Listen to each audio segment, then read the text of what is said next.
Hello, beautiful soul family. Rebecca here, your vibe mentor. Welcome to the Monday Magic Intuitive Energy Reading, where I take a read on the current energies and tap in for advice on how to navigate it. So this is one of those moments where I need advice from source on how to navigate this energy. It's been very interesting the past week. We knew that the Scorpio new moon was going to be intense, and I was surprised at the intensity level and how it continued throughout the week. I like to typically say that we see sort of the increase of the energy as we approach the moon for about 3 days, and then we'll see a decline in energy as the moon fades. And we did not see that. This past week was pretty interesting. I like to use the term unmeasurables. That was a term coined by Pat Dunsworth on Facebook, so can't own that one. But the unmeasurables were high this past week. And so like I said, the new moon was on Monday. It lingered for a bit. I would say the intensity on even Tuesday and Wednesday increased. And then finally by the weekend, we saw a little bit of reprieve. Yesterday, especially Sunday, was finally that feeling of joy and bliss again that we've been missing for a little bit. So it was nice to have that reprieve. As far as solar weather, we had an M flare this morning. We have a CMA that is still on the way. It was anticipated yesterday and still has not arrived.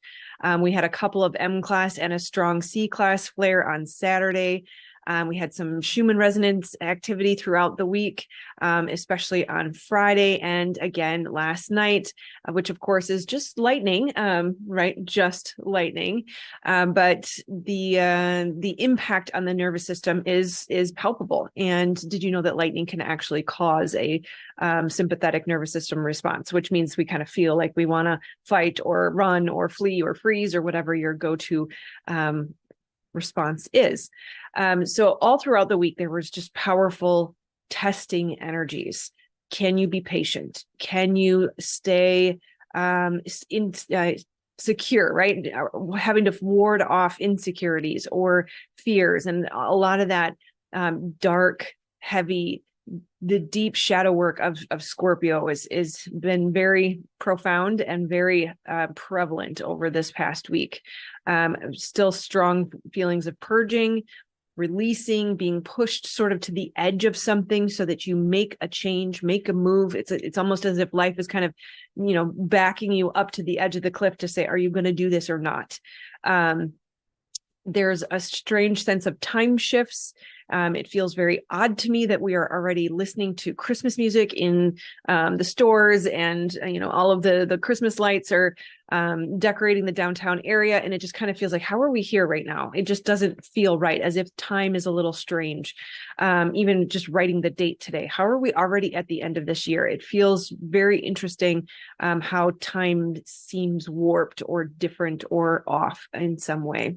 And I get a sense of it being related to the decisions that we are making or not making or need to make and haven't made, and this sort of stepping onto the right path or realigning again. We're constantly in this realigning energy of come back to home, come back to alignment, come back to the path that you're meant to be on, that we can so easily get just a little bit off. And this feeling of, the purging and the pushing and the kind of urging us to step onto the path, get realigned. I do feel like we're starting to get some clarity. There's a strong sense, and it feels to me, Mars is a really strong theme here. And I'm going to go through a bit more of the astrology than I typically would, because Mars is such a key player right now. And Mars was aspected involved, I think, conjunct the Scorpio new moon. As of yesterday, Mars was Cazimi, and it has something to do with this feeling of making decisions, taking action, getting back in alignment, and this feeling of being pushed or things being put in your face, if you will, to make you make the change.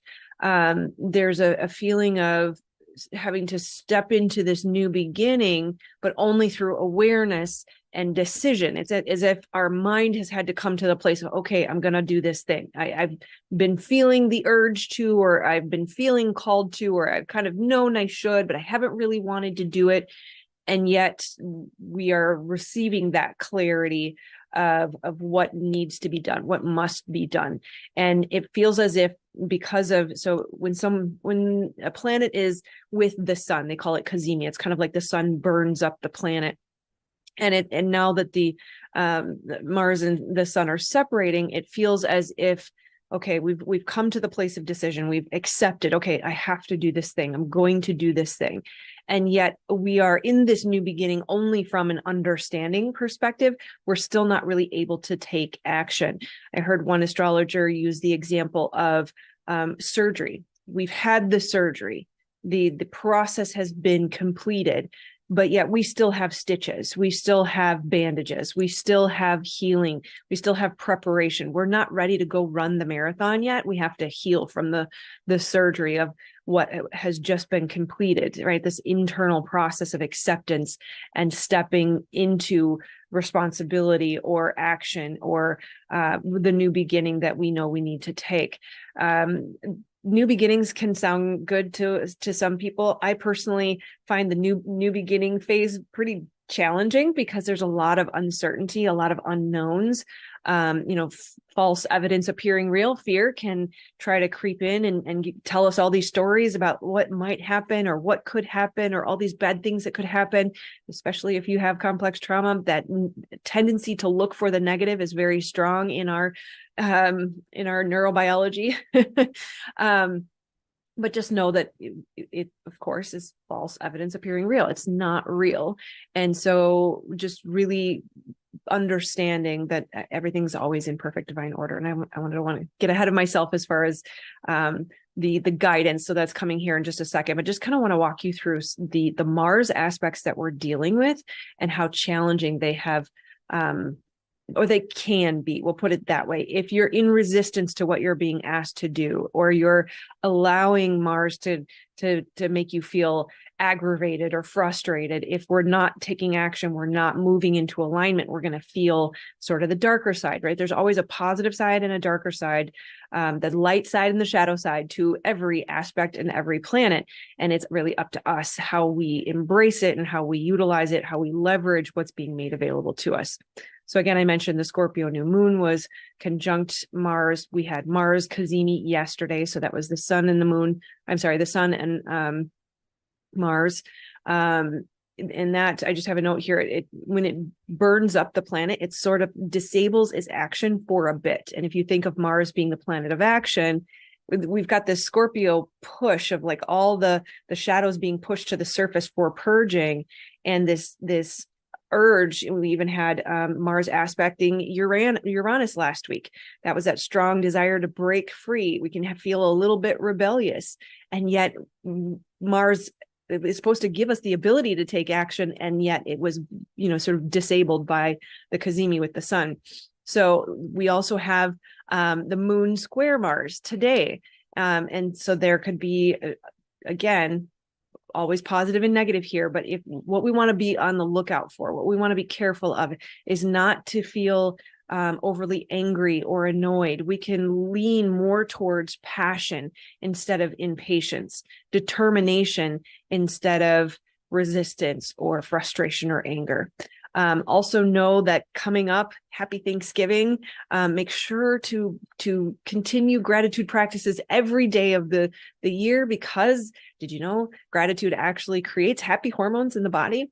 Not to mention it's one of the most powerful manifestation tools, but Thanksgiving is a time to be especially aware of our gratitude habits, our gratitude practices, and know that on Thursday we will have Sun square Saturn. So I know that's not a Mars related theme, but it is also a more restricted theme.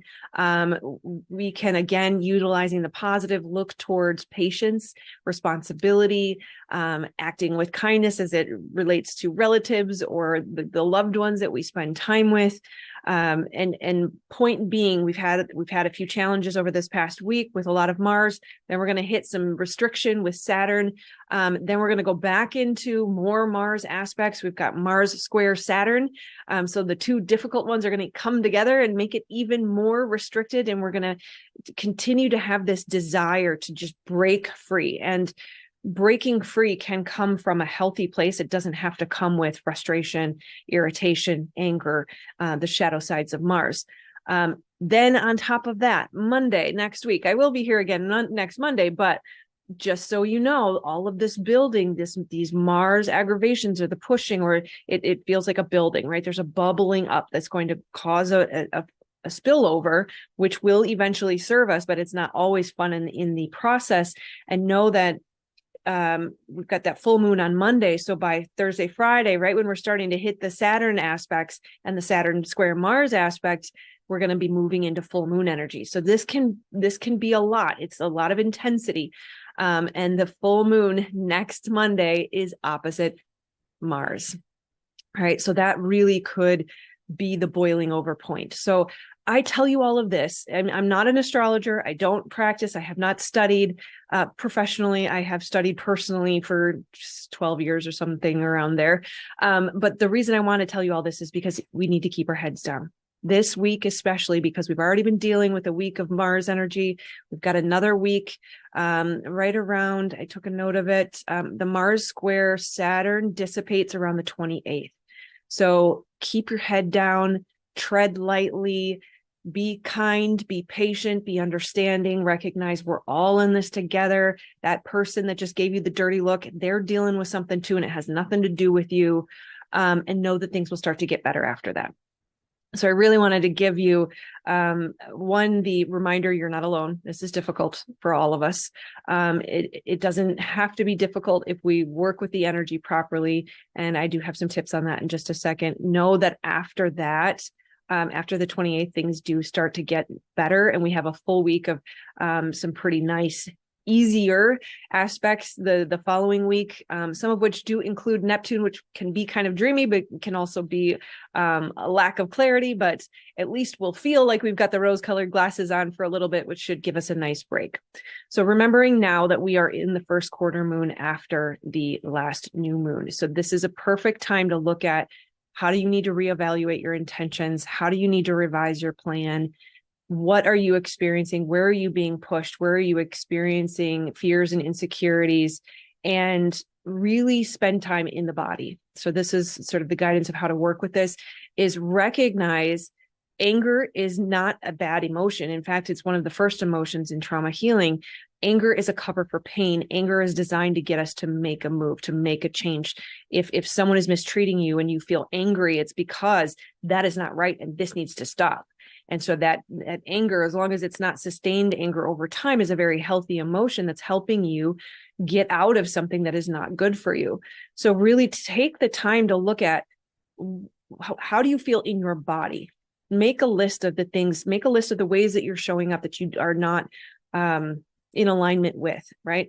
If I am not as patient and I'm not as loving and I'm not as kind as I would like to be, that means I'm out of alignment. There's likely a need that is not being met, and there is something internally that needs to be worked through. And so I need to identify what is that thing, and then go in my body and really look at, how is my body responding right now? And as I'm speaking to you, I have a little bit of like a heart palpitation, and not in an unhealthy way, but more so sort of this feeling of excitement, anticipation. It's a little bit of like a butterfly kind of feeling. And just take that time. I'm just doing that as an example to kind of help you understand, get in the body, feel the sensations, give it words, give it descriptors, spend time with that sensation in your body, and just notice, what does your body bring to your mind for processing, to work through. And when we are struggling with the energies and we're feeling tested, we can really look at, where do I feel activation, meaning in my life, and in my body. That startled me. Sorry, I don't know how to turn those off yet. New computer. Where are you experiencing the resistance and the activation, and spend time with that in your body. Allow as much free thinking time as you need. You don't have to close your eyes. You can find a spot to stare at and just stay with it until you feel a decompression happening in your body. Look at your fears squarely, feel them in your body, and stay with them until they move. Write down, how are you showing up right now? How is it out of alignment with how you would like to show up? And also write down, how would your highest self show up? If you are fully self-actualized, if you were embodying your highest self, how would you show up? If you had realized your dreams, if you had manifested your desires, if you had accomplished your goals, how would you show up? And when you take the time to compare, how am I showing up right now? How is it out of alignment? And how would my highest self show up? That can really help us see where we're out of alignment and where we need to make some shifts and changes. So that's what I have for you. Make sure to take care of yourselves, love on yourselves, be your own cheerleader. Self-love is extremely important right now. Patience with others, kindness, compassion, restraint, keep your head down, and tread lightly.